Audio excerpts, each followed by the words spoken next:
होने वाला है। नंबर एक एससी को, नंबर एसटी, बीसी और मुस्लिम्स को। ये नुकसान क्या है? अगर जमहूरियत खत्म होती है तो बाबा साहेब भीमराव अम्बेडकर जी ने जो हमको हुकूक दिए, हम वो हुकूक से महरूम हो जाएंगे।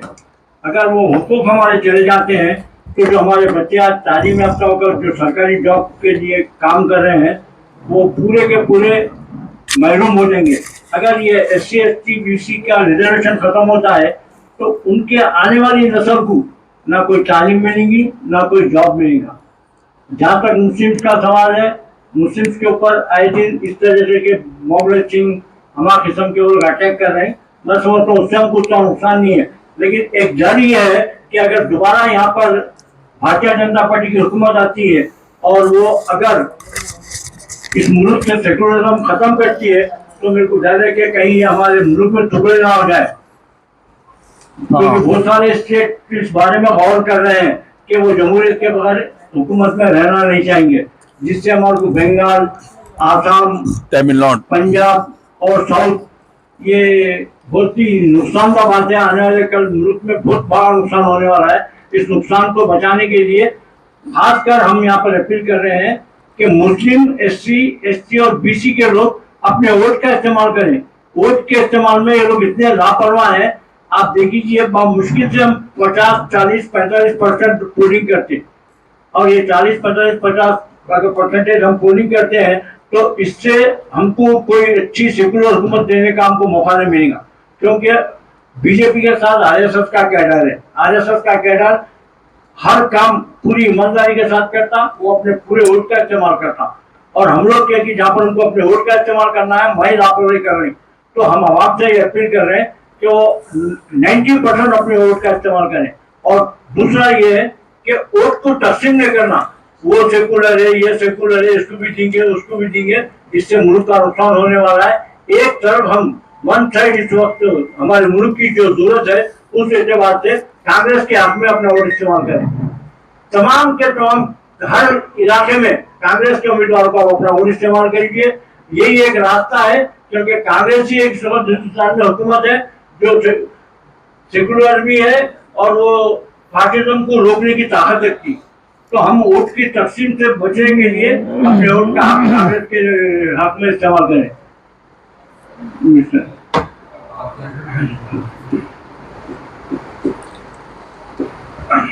I am P.A. Melchizedek, President, Christian Democratic Movement. Today, we all have gathered to express our unity in the coming parliament elections. As we have seen for the last 10 years, monarchism is going in India. In the name of democracy, BJP is dividing the people. Majority, minority.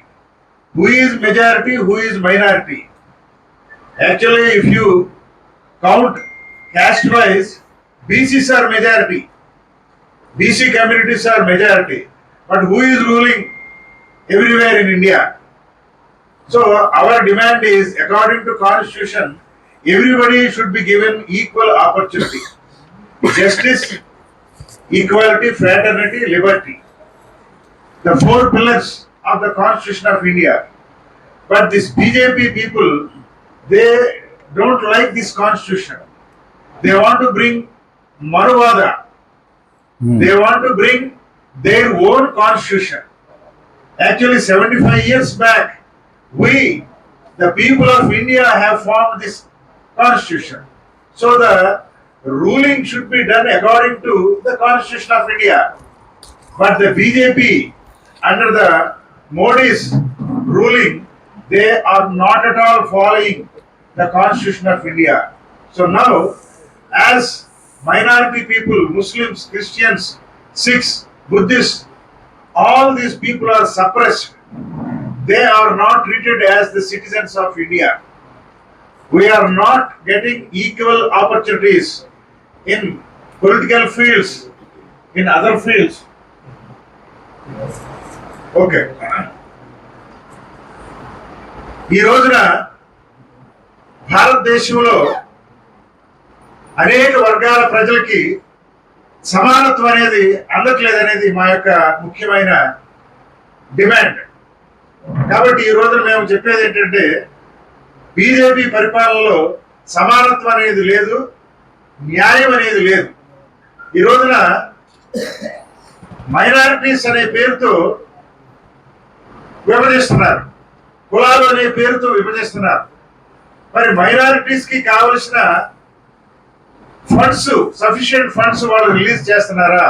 ఒకవేళ Muslims 12%, Christians 3%, ఇంకా మిగతా వాళ్ళకు 2%, అలా ఒక 17-18% minorities ఉన్నారనుకుందాం. According to the percentage minorities కి government of India funds ఇస్తుందా? కాబట్టి ఈ రోజున సామాన్య ప్రజలకు రావాల్సిన ఆ యొక్క భాగాన్ని వాళ్ళు ఇవ్వకుండా they are converting it into corporate companies. ఈ రోజున ఒక 4-5 కార్పొరేట్ కంపెనీలు భారతదేశం యొక్క ఫైనాన్షియల్ మొత్తం కూడా వాళ్ళ చేతిలో పెట్టుకున్నాయి. ఈ రోజున గవర్నమెంట్ ఏది చేయాలన్నా వాళ్ళ పర్మిషన్ తీసుకుని చేయాలి.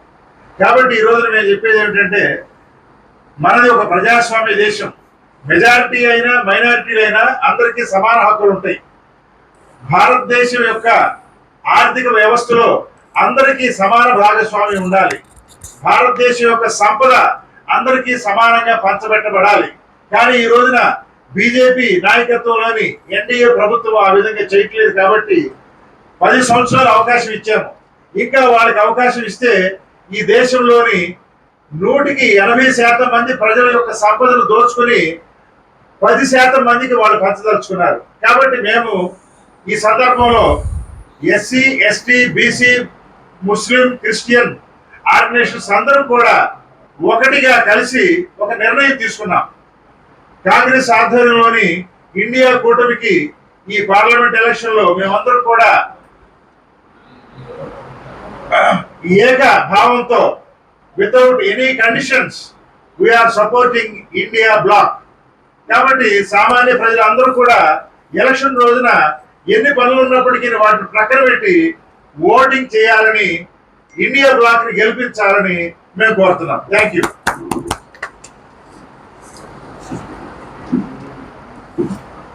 अपना तारुफ देके बात नाम इंदागर अब्दुल सलीम बादशाह, सीनियर कांग्रेस कारकुन, और मैं आपसे मुखातिब हूँ। आज का जो दौर चल रहा है, जो इंडिया अलायंस और इंडिया अलायंस के बीच में ये इलेक्शन हमारे सामने 24 का चल रहा है। 5 मरहले में इसका एग्जाम होने वाला है और हमारे पास 13 तारीख को वोटिंग होने जा रही है।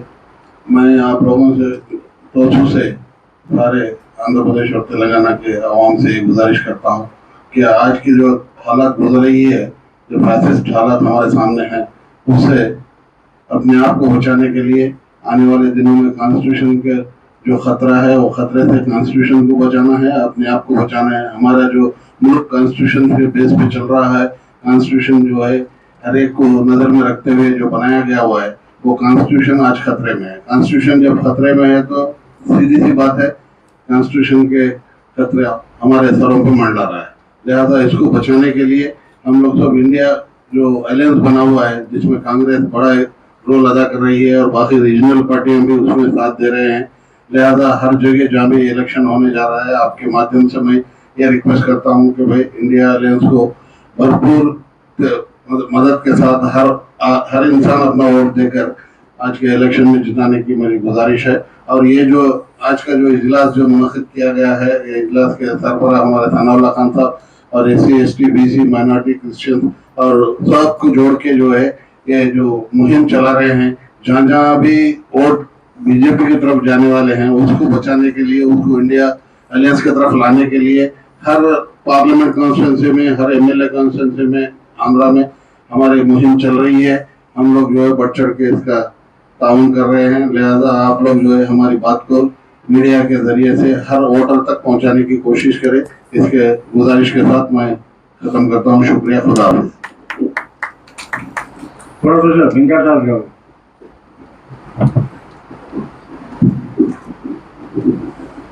మిత్రులారా, ఇవాళ దేశం చాలా ఫాసిస్ట్ ధోరణిలో వెళ్తుంది.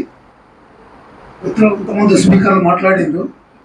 అంటే 10 సంవత్సరాల పాలనలో వాళ్ళు చేసిన అభివృద్ధి, ప్రజలకు వనగూరినటువంటి ఏదైతే మంచి ఉందో అది చెప్పి ఓట్లు అడగాలి. ప్రధానమంత్రి నోటు వెంట ఒక్కనన్నా ఒక మంచి మాట వస్తుంది. ఒక మంచి మాట రావాలి కదా.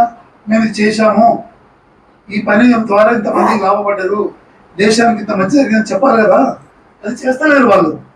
ఏమంటారు అంటే దాగులు ఒక బూచి, అంటే మైనారిటీ బూచి చూపించేసేసి ఈ దేశంలో చట్టాలు వెళ్ళినట్లు, ఈ దేశంలో అంతా అన్యాయంగా జరిగిపోతున్నట్లు, గతంలో వాళ్ళే వచ్చిన తర్వాత ఇదేదో చక్కదిద్దినట్లుగా ఒక మాటలు మాట్లాడుతుంది. చాలా తప్పది. అంటే గత మనకు 47 నుంచి స్వతంత్రం వచ్చిన తర్వాత ఇప్పుడు జరిగిన ప్రభుత్వాలు ఏవైతే ఉన్నాయో అన్ని ప్రభుత్వాల్లో చట్టాలు ఉన్నాయి. చట్ట ప్రకారమే మన పరిపాలన జరిగింది. తప్పులు అందరూ చేస్తారు, ప్రతి వ్యక్తి తప్పు చేస్తారు. చేసిన వ్యక్తిని ఎవరైనా తప్పు చేస్తే ఆ తప్పు చేసిన వ్యక్తిని సరిదిద్దడానికి చట్టాలు ఉన్నాయి. కానీ అది కాకుండా కేవలము ఒక వర్గాన్ని, ఒక కులాన్ని, ఒక మతాన్ని చూపించేసి ఓట్లాడుకున్నటువంటిది చేస్తున్నారంటే ఈ దేశంలో ఉన్న యూత్ ఫెయిల్యూర్ అంటాను నేను. ఎప్పుడైతే యూత్ కళ్ళు మూసుకొని ఉంటుందో, యూత్ నిద్రపోయి ఉంటుందో, యూత్ మత్తులో ఉంటుందో అప్పుడే పాలకులు నియంత్రణగా మారుతారు. కాబట్టి ఈ మీట్ ద్వారా నేను తెలంగాణలో ఉన్నటువంటి యూత్కు, ఆంధ్రప్రదేశ్లో ఉన్నటువంటి యూత్ కాదు, దేశంలో ఉన్నటువంటి యూత్ తెలియజెప్పేది ఏంటంటే మీరు కాస్త చదవండి, కళ్ళు తెరుచుకొని చదవండి.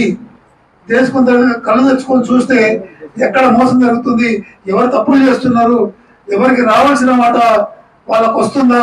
ఇవాళ అన్ఎంప్లాయ్మెంట్ చాలా ఘోరంగా పెరిగిపోయింది. అది కదా మనకు కావాల్సింది.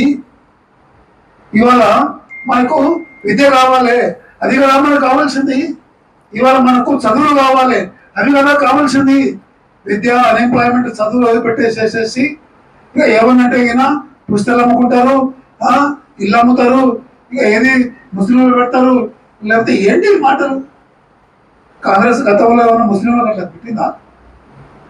కాంగ్రెస్ వాళ్ళు ఒక విషయాన్ని అర్థం చేసుకోవాలి. నీవేం చేస్తావో చెప్పుకోవాలి. కానీ కాంగ్రెస్ గురించి మాట్లాడమంటే మోడీ గారు నువ్వు వాళ్ళు మాట్లాడుకుంటారు. వాళ్ళు ఏం చేస్తారో చెప్తారు. వాళ్ళు ఏమన్నా ఎక్కడన్నా కాంగ్రెస్ మేనిఫెస్టోలో ఎక్కడన్నా పుస్తకాలు అమ్ముతాము, బంగారం తీసుకుంటాము, 2 ఇంట్లోకి ఇల్లు తీసుకుంటాము, తీసుకెళ్ళిపోయి ముస్లింలకు ఇస్తాము, ఎస్సీల రిజర్వేషన్ ముస్లింలకు ఇస్తాము, బీసీల రిజర్వేషన్ తీసుకెళ్ళి ముస్లింలకు ఇస్తామని వాళ్ళు రాసిండ్రు. అక్కడ ఎట్లా మాట్లాడుతున్నావు? ఇన్ని అబద్ధాలు మాట్లాడుతున్నావు. ఈ మధ్యలో ఏదో ఫేక్ మీడియా వచ్చిందట, ఏది మన మోడీ అమిత్ షా అన్నాడని. మరి ఫేక్ మీడియా నేను కూడా ఒప్పుకుంటాను. మరి నీ ప్రధానమంత్రి ఏం మాట్లాడుతాడు? ఫేక్ మాటలు మాట్లాడుతాడు. అది సిగ్గు లేదు? ఏమైనా సిగ్గుందా? అది ఎవడో చేసిండు, బాగా చేసిండు, చేసి మీకు చెప్పగట్టి కొనడానికి చేసిండు, అది ఫేకే చేసిండు. కానీ మీరు కూడా ఫేక్ చేస్తున్నారు కదా. మరి తెలంగాణ గవర్నమెంట్ రేవంత్ రెడ్డికి మీరు సమానం పంపారు కదా, మోడీ కూడా సమానం పంపాలి. మరి ఏమని వాళ్ళ మేనిఫెస్టోలో లేదు, ఎట్లా మాట్లాడతామని. ఇంత నిస్సిగ్గుగా, ఇట్లా లజ్జ లేకుండా, ఇట్లా సిగ్గు లేకుండా మాట్లాడుతున్నటువంటి బీజేపీ వాళ్ళకు ఏమాత్రం జ్ఞానం లేదు. అయితే ఈ మధ్యలో మేము చదువుకున్నప్పుడు ఒక మాట మాట్లాడుకుంటాను. అక్కడ అంబేద్కర్ అన్యాయులు ఏం పెడతారంటే బోధించు, సమీకరించు, బోధించు, పోరాడు అని పెట్టుకుంటారు వాళ్ళు. అంటే ముందండి సమీకరించాలి, తీసుకురండి, తీసుకొచ్చిన తర్వాత వాళ్ళకి కొన్ని మంచి మాటలు చెప్పండి, చెప్పిన తర్వాత వాళ్ళని తీసుకొని దాన్ని అన్యాయపత్రంగా పోరాటం చేయండి. అది వాళ్ళ నినాదం. వీళ్ళండి ఏ ఇబ్బంది పెట్టుకుంటున్నారు అంటే జ్ఞానం, శీలం, ఏకత. వాళ్ళకి ఏకత లేదు, జ్ఞానం లేదు, శీలం లేదు. అది ప్రాబ్లం. వాళ్ళకి జ్ఞానం, శీలం ఉంటాయి కదా. లేకున్నా కూడా వాళ్ళకి ఏదో జ్ఞానం ఉన్నట్లు, శీలం ఉన్నట్లు దేశంలో ప్రజలపైన అన్యాయంగా తప్పులు చేస్తూ, అరే ఇది కాకతీయ యూనివర్సిటీలో మీటింగ్ పెట్టుకుంటే ఏబీపీ దాడి చేయడం ఏంటండి? ఎక్కడున్నాం మనం? ఏం చేస్తున్నాం అంటే మాట్లాడుకొని ఒక మీటింగ్ పెట్టుకొని అభిప్రాయాలు పంచుకొని అది లేదా? మీటింగ్ మాట్లాడుకొని అంటే ఒక ఐడియాలజీ దేశంలో రకరకాల ఐడియా, అంబేద్కర్ ఐడియా ఉంది, మీ మత ఐడియా ఉంది, ఇంకా ఏమైనా మతపరమైనటువంటి ఐడియాలు ఉంటే ఉండొచ్చు, ఉండని. అదేవిధంగా కమ్యూనిస్టుల ఐడియాలజీ ఉంది, రకరకాల ఐడియాలజీ ఉన్నాయి. వాళ్ళ ఐడియాలజీ వాళ్ళు మాట్లాడుకుంటే నీవు వాళ్ళ ఐడియాలజీ ఏం మాట్లాడుతుందో అని ఖండించు, కానీ పోయి నువ్వు మీటింగ్ పెట్టుకొని ఉంటే ఏం చేస్తున్నారు? దేశంలో ఉన్నటువంటి, నేను ఇక్కడ వచ్చినటువంటి మిత్రులు చెప్తున్నా, ఇవాళ ఈ పరిస్థితి రావడానికి ఏంటంటే ప్రధానంగా ముస్లింలు ఈ దేశంలో ఎస్సీలతో కలిసి పనిచేయడము వాళ్ళు మర్చిపోయారు. ఎస్సీలతో బాయి అని తిరగాలి. ఎస్సీలు మీ గురించి పట్టించుకుంటారు, మీరు కూడా వాళ్ళ గురించి పట్టించుకోవాలి. ఆ పెద్ద అలయన్స్ కావాలి. ఎస్సీలు, ముస్లింలు, మైనారిటీలు, మిగతా మతమైనటువంటి అంటే క్రిస్టియన్స్ కానీ, బౌద్ధులు కానీ, సిక్కులు కానీ, జైన్లు కానీ, మరి ముస్లింలు కానీ, వీళ్ళందరూ కలిసి ఎస్సీలు కలిస్తే, ఎస్టీలు కలిస్తే 50% దాడతామండి మనము. ఆ తర్వాత కొంతమంది బీసీల్లో చాలా వెనుకబడిన బీసీలు ఉంటారు. వీళ్ళందరూ కలిస్తే వీళ్ళు ఆటలు పప్పులు ఉంటాయా? వాళ్ళకి అందించడానికి ఇక్కడ ఉన్నటువంటి పెద్దల దగ్గర ఏముంది ఆచారం? ఎలక్షన్స్ వచ్చినప్పుడు మీటింగ్ పెట్టేసేసి ఆ మీటింగ్ లో మాకు ఓటేయండి, కాంగ్రెస్ ఓటేయండి అని చెప్తున్నారు. ఇప్పుడు కాంగ్రెస్ చేసిన తప్పులే కదా ఇవాళ బీజేపీ వాళ్ళు పట్టుకుంటున్నది. ఆ ఇందిరాగాంధీ ఏం చేసింది? ఆ రోజు మహాతల్లి అదేంది ఎమర్జెన్సీ తీసుకొచ్చింది. ఇట్లాంటి తప్పుడు పడలే కదా కాంగ్రెస్ వాళ్ళకి ఎమర్జెన్సీ చేసింది. ఇప్పుడు దరిద్రం ఏంటంటే బీజేపీ చేస్తున్నటువంటి చెడ్డ పనులకు మనము కాంగ్రెస్ పైన పోవాల్సి వస్తుంది. కాంగ్రెస్ కొంత బెటర్ వాళ్ళతో పోలిస్తే. కానీ ఈ దేశంలో కాంగ్రెస్ కు బీజేపీకి వ్యతిరేకంగా ఒక నిజమైనటువంటి సెక్యులర్ ఫ్రంట్, ఒక నిజమైనటువంటి జ్ఞానమైనటువంటి ఫ్రంట్, విజ్ఞానమే ఆధారంగా ఉన్నటువంటి ఫ్రంట్ ఈ దేశాన్ని పరిపాలించాలని ఇక్కడ ఉన్న వాళ్ళు అనుకోవాలి. అలా అనుకుంటే మనందరూ అనుకుంటే ఇప్పుడు మన కాంగ్రెస్ ఓటేయాలని తీర్మానం చేసుకున్నా కూడా నెక్స్ట్ మనం కాంగ్రెస్ అయినా మనం మార్చుకోవాలి. కాంగ్రెస్ మారిపోతే ఈ దేశంలో ఆల్టర్నేటివ్ నిర్మాణం చేయాలి. ఆ విధంగా మనం ఉండాలని తెలియజేస్తూ నాకు అవకాశం ఇచ్చినందుకు ఆర్గనైజేషన్కు ధన్యవాదాలు తెలియజేస్తూ ఇస్తున్నాను. Salim Al Hindi, general secretary MPJ.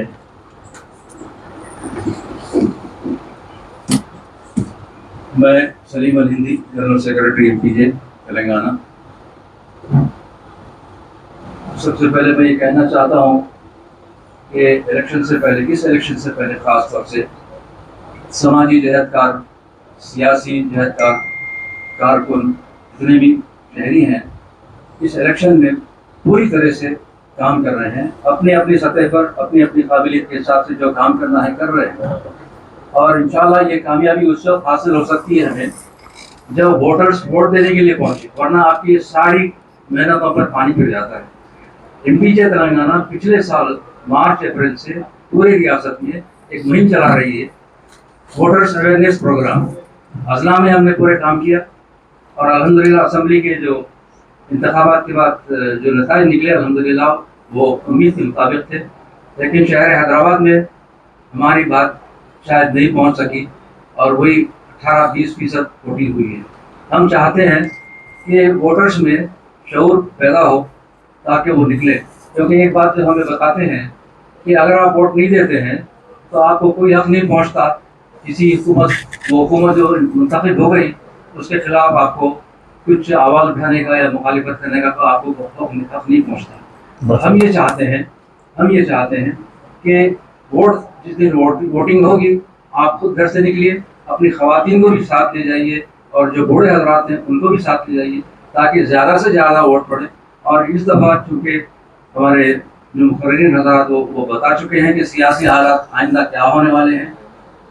खुदा ना खासा ऐसा ना हो कि आइंदा से हमको हमारा जो वोट देने का हक है वही ख़त्म ना हो जाए। इससे पहले कि वो हालात आए हमें जागना चाहिए। और अपने नौजवानों से मैं गुजारिश करता हूँ कि अपने महल्ले में जितने भी बूढ़े हजरात हैं जिनके पास ट्रांसपोर्ट नहीं है, वोटिंग के दिन उनको अपने साथ ले जाइए, छोड़ दीजिए, वहाँ से कोई साहब उनके घर पहुँचा दें। ये सबसे बड़ा मसला है, ट्रांसपोर्ट एक बहुत बड़ा मसला है। ये अगर मसला हल होता है तो इंशाल्लाह हम समझते हैं कि वोटिंग में यकीनन इजाफा होगा। यही मेरी दरख्वास्त है। तनवीर साहब। SS Tarbir, General Secretary Minorities Right Protection Forum, Co-Convener Minorities Joint Action Committee। अभी आपने इस तमाम मुखर्रीन को सुना लेकिन जो इलेक्शन अब होने वाले हैं उसमें मेरी मीडिया के जो भाइयों से रिक्वेस्ट है, उनसे इल्तिजा है कि भाई आप अपने लेवल पे, अपने प्लेटफॉर्म पे, अपने जो है प्रेस के माध्यम से वोटर्स तक आप ये जरूर जो है बताइए कि बीजेपी ने अब तक 10 साल में क्या क्या नुकसान किए, जैसे नोटबंदी, जीएसटी और जो है काला धन वापस लाना, जो जितने जो और सबसे बड़ा स्कैम जो है इलेक्टोरल बॉन्ड्स का स्कैम, फिर जो मुनाफरत फैला रही है और बेरोजगारी जो जितनी बढ़ गई है 10 साल में, शायद वो पूरे 65 साल में उतनी बेरोजगारी नहीं थी हिंदुस्तान में। दूसरा, तालीमी इदारों को पूरा प्राइवेटाइजेशन करना ताकि जो है जो माइनॉरिटी गरीब तबका, middle class, lower middle class वगैरह ताकि तालीम हासिल ना कर सके, ये बीजेपी का जो मकसद है, आरएसएस का मकसद है। वो लोग ये चाहते हैं कि भाई हमको अभी बैकवर्ड रखे और खुदा न खास्ता ये उन्होंने चाहते हैं कॉन्स्टिट्यूशन को बदल के मनुस्मृति को जो है उसको जो है लागू करें ताकि फिर से जो है हमारे एससी भाई, एसटी भाई और बीसी लोग जो 2000 साल पहले उनकी जो हालत थी उसी चीज को जो है दोहरा करके उनको बोलना और उनको वो मुकाम पे लाने की कोशिश कर रहे हैं। और सबसे बड़ी चीज ये है कि भाई 3% जो है ब्राह्मण जो है सारे हिंदुस्तान पे रोल कर रहे हैं और ये जो है बात फैला रहे हैं कि भाई मुसलमान बाहर से आए, क्रिश्चियन बाहर से आए, इनको जो है यहाँ से छोड़ देना चाहिए और उन्होंने CAA, NRC और वो लगा के ये कहना चाह रहे हैं कि पाकिस्तान से, बांग्लादेश से और अफगानिस्तान से जो लोग आएंगे उनको हम सिटीजनशिप देंगे। अरे तुम ऐसे लोगों को ना नौकरी दे सक रहे, ना रोजगार दे सक रहे, ना उनको जो है बराबर जो है कोई सहूलत है, मेडिकल हेल्थ सहूलत नहीं दे सकते, तो तुम उन लोगों को लाके क्या करने वाले हैं? तो मेरी तमाम जो है सिटीजन शहरियों से अपील है कि भाई एक सवाल करें आप कि भाई हम बीजेपी को वोट क्यों नहीं देना? भाई नहीं देना इस वजह से कि बीजेपी ने 10 साल में कोई भी जो है एक ऐसा अच्छा काम नहीं किया, बल्कि पूरे पब्लिक सेक्टर गवर्नमेंट के जितने भी एसेट्स थे वो एक एक करके सेल, बेल, रेलवे, एयर इंडिया और तमाम इदारे जो है बेच दिए हैं उन्होंने। तो इसलिए जो है अब वो बीजेपी को वोट देने की कोई जो है इसमें गुंजाइश ही नहीं है। तो हम जो है इस चीज को जो है अपने ब्रदर्स को, अपने महल्ले में, अपने पड़ोसियों को, अपने फैमिली में और अपने फ्रेंड सर्कल में ये बात जो है आप लोग जो है उसको प्रोपेगेट कीजिए कि भाई बीजेपी ने पूरे हिंदुस्तान को तबाह कर डाला। इसीलिए जो है ये आरएसएस का जो मंशा है कि भाई दस्तूर को बदल देके डेमोक्रेसी खत्म कर दे और फिर इसको जो है हमको सेकंड क्लास सिटीजन बनाने के लिए वो लोग कोशिश कर रहे हैं। लिहाजा मेरी तमाम SC, ST, BC और मुस्लिम, सिख, क्रिश्चियन और जो है दूसरे बहुत जैन भाइयों से गुजारिश है कि भाई आप अपना जो है ये जो वोट और जो 24 का जो इलेक्शन है उसमें आप वोटिंग परसेंटेज को बढ़ाइए और हर तरह इम्कान कोशिश कीजिए, थोड़ी सी थोड़ा वक्त लगाइए, थोड़ा सा पैसा लगाइए, थोड़ा पेट्रोल लगाइए ताकि आप अपने बच्चों का फ्यूचर महफूज करिए। Thank you.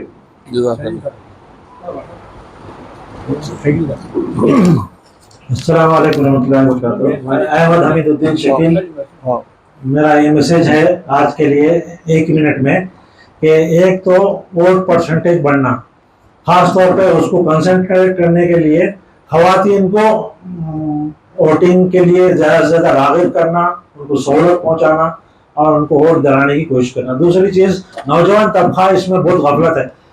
बड़े लोगों को तो जो मसले आने वाले हैं, प्रॉब्लम आने वाले हैं, सो वाकिफ़ है, हमारे पेशवा मुकर्रर तो बोल चुके हैं, मगर आम नौजवानों को गफलत का शिकार है या तफरीहों में और फ़ोन में और एंटरटेनमेंट में लगे हुए हैं। उनको वोट की अहमियत बताना, उनसे वोट दिलाना। 25% जो वोट पड़ने वाला है वो नौजवानों का ही है, वो नौजवानों को राग़िब करना, वोट दिलाना। वोट परसेंटेज बढ़ेगा तो ही ये नफरत का माहौल हटेगा और मोहब्बत का माहौल पलेगा। मेरा यही पैगाम है, सेकुलर जमात को और सेकुलर ब्लॉक को वोट दें और ज्यादा से ज्यादा वोट दिलाएं, खुद भी दें और लोगों को भी दिलाएं।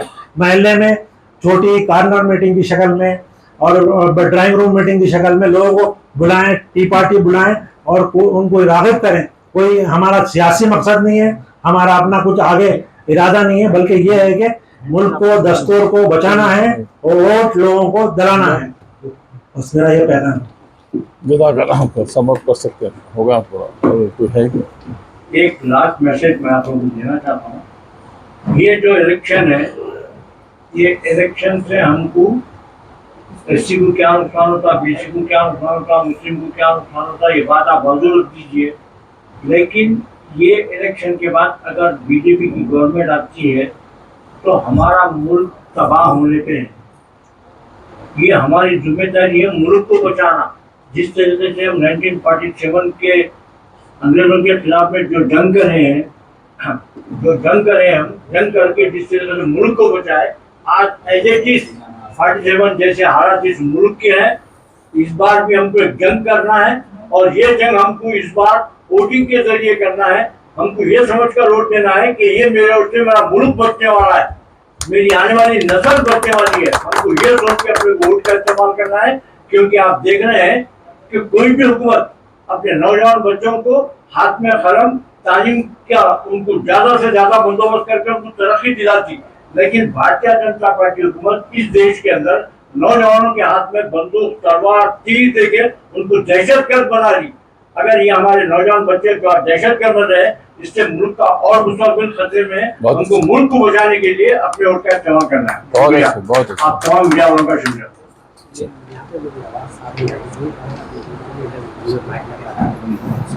एक बार सुनिए।